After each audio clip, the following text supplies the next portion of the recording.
السلام علیکم۔ میں اس وقت رومسو میں موجود ہوں اور یہ رات کے 12:30 بجے کا ٹائم ہے اور روشنی سے آپ کو ایسا محسوس ہو رہا ہوگا جیسے یہ دن کے 12:30 بج رہے ہیں۔ یہاں پہ مڈ نائٹ سن ہے، یعنی سورج 24 گھنٹے طلوع رہتا ہے، غروب نہیں ہوتا۔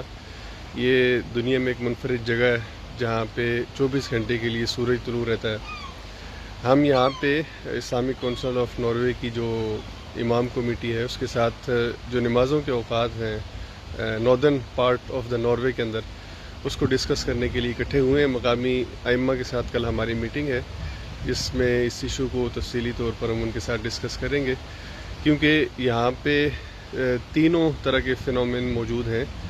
یہاں پہ ایسے دن آتے ہیں کہ جب سورج غروب نہیں ہوتا، جس طرح آج کل کے دن ہیں گرمیوں کے، سمر کے۔ پھر سردیوں میں وہ دن آتے ہیں کہ جب سورج بالکل طلوع نہیں ہوتا، غروب رہتا ہے، 24 گھنٹے رات رہتی ہے۔ اور پھر ان کے درمیانی وقت ہے کہ جب سورج غروب بھی ہوتا ہے اور طلوع بھی ہوتا ہے اور نارمل دن کی کیفیت ہوتی ہے۔ تو یہ تینوں ڈیفرنٹ کیٹیگریز جو ہیں وہ موجود ہیں۔ تو نمازوں کے اوقات کی ایڈجسٹمنٹ یہاں پہ بہت مشکل ہے اور اس پر مختلف علماء کی مختلف آراء موجود ہیں۔ یہ فقہی طور پر ہر ایک امام اپنے اپنے اصول اور قواعد کے مطابق اس کا کوئی حل تجویز کرتا ہے، لیکن لوکل مساجد، یہاں کی جو مساجد ہیں، یہاں کے جو مسلمان ہیں، یہاں پہ جو لوگ ہیں، ان کو اس حوالے سے مشکل ہے کہ وہ جو حل تجویز کیے گئے ہیں وہ ایسا حل ہے کہ جو پریکٹیکیبل نہیں ہے، جو یہاں کے لوگوں کے لیے زیادہ مشکلات کا باعث بنتا ہے۔ اور یہ حل جو تجویز کیے گئے ہیں یہ اکثر ان علماء کی طرف سے ہیں کہ جو یہاں پہ آئے نہیں ہیں، رہے نہیں ہیں، اور مقامی علماء جو تجویز کرتے ہیں اس کے حوالے سے ہم آہنگی نہیں پائی جاتی لوکل۔ تو اب اسی وجہ سے اسلامک کونسل آف ناروے نے ایک کمیٹی بنائی ہے کہ وہ یہاں کے جو نمازوں کے اوقات ہیں ان پر ایک متفقہ جو ہے وہ ایک فیصلہ کیا جائے، اس پر کام کیا جائے۔ جن جگہوں کے اوپر سورج غروب ہوتا ہے اور طلوع ہوتا ہے ان کی آبزرویشنز کی جائیں اور پھر یہاں پر جو لوگ رہتے ہیں ان کی رہنمائی کی جائے۔ تو بطور خاص رومسو کا جو علاقہ ہے جہاں پہ بالکل آج کل سورج غروب نہیں ہو رہا، یہاں پہ اس حوالے سے آسانی ہے کہ کوئی بھی الٹرنیٹیو میتھڈ جس پر اتفاق ہو جائے اسے استعمال کیا جا سکتا ہے۔ تو یہاں پہ آج کل نمازوں کے اوقات میں باہم اتنا فاصلہ رکھا گیا ہے جتنا کہ مکہ کے اندر نمازوں کے اوقات کا فاصلہ ہے۔ تو مثال کے طور پہ مکہ میں اگر فجر 4 بجے ہے تو یہاں پہ فجر 4 بجے ہے، مکہ میں اگر وہاں پہ 2 بجے ظہر ہے تو یہاں پہ 2 بجے ظہر ہے، اسی طرح عصر مغرب اور عشاء کا ہے۔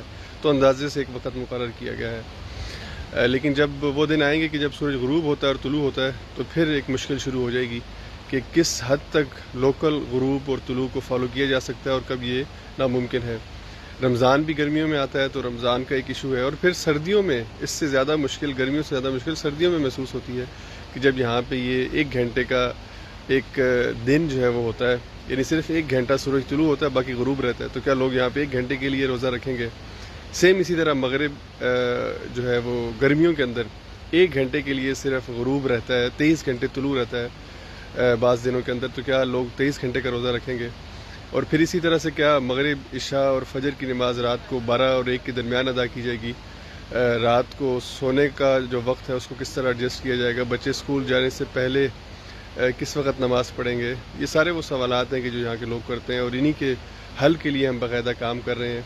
مختلف جیسے کہ میں نے کہا آراء موجود ہیں، ہم کوشش کر رہے ہیں کہ کیسا حل تجویز کیا جائے کہ جہاں کے لوکل لوگوں کے لیے آسانی ہو۔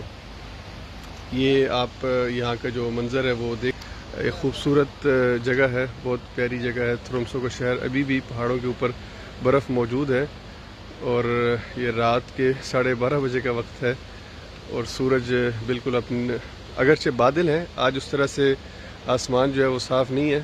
اگر اس وقت بادل نہ ہوتے تو بہت واضح سورج ہم آپ کو دکھا سکتے ہیں یہاں سے، لیکن اس وقت بادل ہونے کی وجہ سے ہم آپ کو سورج کی روشنی اس طرح سے نہیں دکھا سکتے جس طرح سے ایکچولی موجود ہوتی ہے، لیکن بالکل واضح دن کی طرح کا یہ منظر ہے، آپ خود دیکھ سکتے ہیں۔ اللہ تعالیٰ کی قدرت ہے، اس کا نظام ہے، اور مسلمان دنیا کے اس حصے کے اندر بھی موجود ہیں، مساجد موجود ہیں، نمازیں ادا کی جا رہی ہیں، اور یہاں پہ باقاعدہ مسلمانوں کے ادارے جو ہیں وہ قائم ہو چکے ہیں۔ تو اللہ تعالیٰ یہاں کے مسلمانوں کے لیے آسانی بھی فرمائے اور ان کو یہاں پہ ذریعہ تبلیغ اسلام کی توفیق عطا فرمائے، اسلام کے پھیلاؤ کا ذریعہ بنائے۔ السلام علیکم ورحمۃ اللہ وبرکاتہ۔